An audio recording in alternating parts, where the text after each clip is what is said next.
Thank you for watching, liking, commenting, sharing, and subscribing right now. Hey everybody, I'm Chris Pirillo, and this is your Geek Out for Friday, August 3rd, 2012. The world's gonna end in a few months. Guess that means we better enjoy the time we have together now. Until then, the Geek Out is brought to you by GoToAssist from Citrix. You can take control of your IT world from one simple cloud-based platform.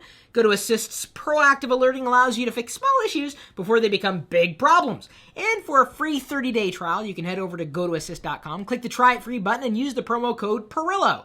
And if you're not in charge of your IT world, maybe you should let your IT manager know about this. Why robot stock traders will never truly replace humans. I do long for a day where we can interoperate with robots more ways than we interoperate with them today. I mean, we press a couple buttons, it does a couple of programmatic things, and we just aren't able to communicate beyond that, if we're able to communicate at all. But I just can't imagine, and it's not because I have a small mind or anything, just can't imagine a day or time when a robot could make a decision like a human. I mean, there's so many factors involved. Emotional factors. In fact, most decisions based on emotion. Like you wanting to like this video. You would want to like it because you like it. It's your emotion. It's not necessarily logical, even though it is logical to believe that you like this video. The beer heard round the world. You gotta enjoy some finer things in life. I mean, so long as you enjoy them responsibly. And I would say, in all the time I've spent with geeks, it seems we all like to bond around alcoholic experiences. It allows us to unwind and get into philosophical debates on which is better, Mac or PC. And these arguments seem to be enhanced when you introduce adult beverages. I love Etsy. I've talked about Etsy before. I've purchased things from Etsy to place around my home and home office. And today, I received a newsletter from Etsy and sent it on to one of our contributors, Ryan Pearson, the man formerly known as Matt Ryan. And he pulled out a few gems from Etsy. If you didn't know, you could get these geeky gifts for yourself or for someone you know. They've got a QR code pixel crochet blanket. That's an original. A USB typewriter computer keyboard. I'm Too Cool Science necklace. Little elements there, your initials, or one of your initials there. Kind of geeky cool. We've got a mini Dungeons & Dragons beholder set, and then dice. One die, 3D printed, steampunk style with bronze finish. There's a lot of fun for geeks on Etsy.com. That's ETSY.com. And now for the 5 worst as seen on TV products of all time. Here's something related to robots. The Robo-Stir. Interesting. Would you let a robot stir your stuff? The Snazzy Napper. Looks kind of scary. The Potty Patch, which I may have to get at some point. Not for myself, but for the dogs. The Euro Club. Just not much of a golfer. And then the Shake Weight. Now, the video we decided to embed on this article on lockergnome.com was not my Shake Weight demonstration. You remember seeing my Shake Weight demonstration a while ago? Just Google for "It's Harder Than It Looks." Or you could search for that on YouTube. I shared it again on Google Plus just to scare people. Have you ever purchased one of those as seen on TV products? Did it suck? Or was it good? I mean, I've purchased good stuff from as seen on TV, like the Hercules hooks. That's how I hang up most of the items around my home office, was with Hercules hooks. Kind of overcompensating for something, obviously. Microsoft Windows 8 powered by the cloud. I don't know what it is about the cloud that has people freaking out. I mean, some people freaking out. I love the cloud. I cannot live without the cloud. If something does not have cloud support, it's dead to me. Hey, seriously. I want to get to anything from anywhere, no matter which device I'm using. A desktop computer, a notebook computer, a laptop, one of these pocket computers. I want to get to my stuff. We all do. And the easiest way to do it is with the cloud. U.S. patent and purpose. Does Apple own rounded corners? Well, according to Apple, they do. Patents are patents, and they're all defendable in court, and they can be defended. Apple's going to try to outspend its competition. I mean, I guess it's the smart thing to do. I mean, you want to waste their money. You're wasting some of your money, but if you're sitting on a stockpile of money, you want a competitive advantage. I think Tim Cook did say it very well. They don't want to be, and I'm paraphrasing here, the design shop for the world. I think if you want to create a product and you want it to stand out, it needs to be truly unique. Now, going all the way down to using rounded corners, I'm not so sure I see that as something that's defensible. Defensible?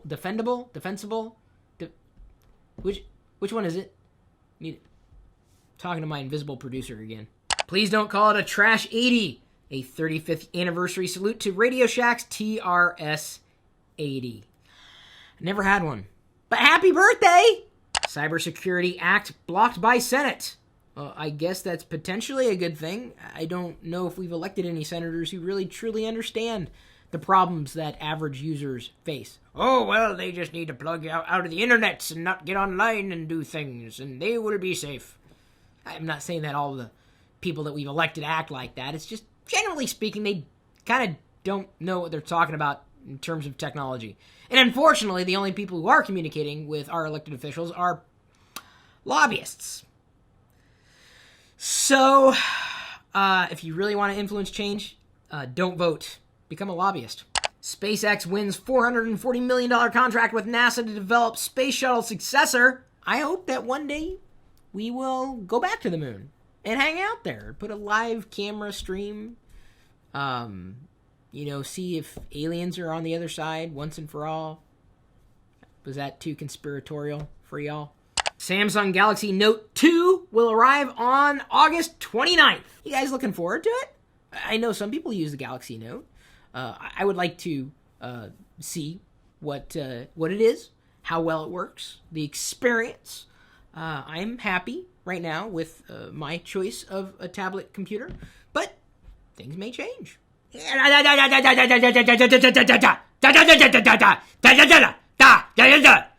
got a Galaxy Nexus 7 downstairs as well, so don't think that it's all about this and not the other thing. EA Maxis sues Zynga for copyright infringement.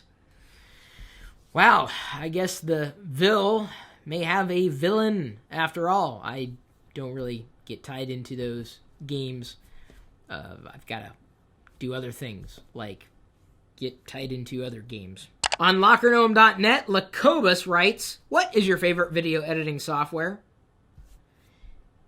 For years, I loved Windows Movie Maker. Very simple. I guess I could say I adore it. I kind of didn't like iMovie at all until I started using it more frequently, and then I realized, it's a pretty good tool. I used it for a while, and I've now moved on to Final Cut Pro. I'm definitely not using it to its full advantage, but it is fast, and it is optimized for workflow with video. So I've tried a lot of video editing software. Ultimately, I just want to do stuff simple, drag, drop, point, click, and be done with it. So most video editing software will do that. YouTube user cjirles writes, Chris, I saw your iOS cup coasters. Do you know where I can find some really nice Android or other really neat cup coasters? I do not, but you could probably make them. YouTube user TechXSoftware writes, does having a black or white device, like the iPhone's black and white colors, make a difference in its performance? Do you mean like the color of like its shell? I guess it could be said that I work better with black devices than I do pink ones? LockerGnome.net user Muttley2209 writes, would you pay a monthly subscription to YouTube to avoid advertising? No. Advertising, just generally speaking, doesn't bother me. I mean, every once in a while it gets in the way, but But you gotta think of that as a payment to the person creating the content that you like. Just consider that. That's why I find it extremely rude when anybody would brag about blocking ads. It's just like saying, hey, I like the stuff that you do, I just want you to do it on my terms. And if you're watching it, then you're not agreeing to the terms.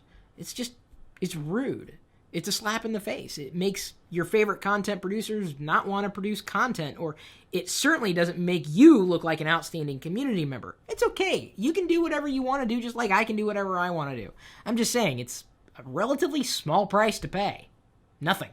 Okay, before Diana goes and orders a pink iPhone, we'll see you later. Hey everybody, I'm Chris Pirillo, and this is your Geek Out for Thursday. I f***ed that up.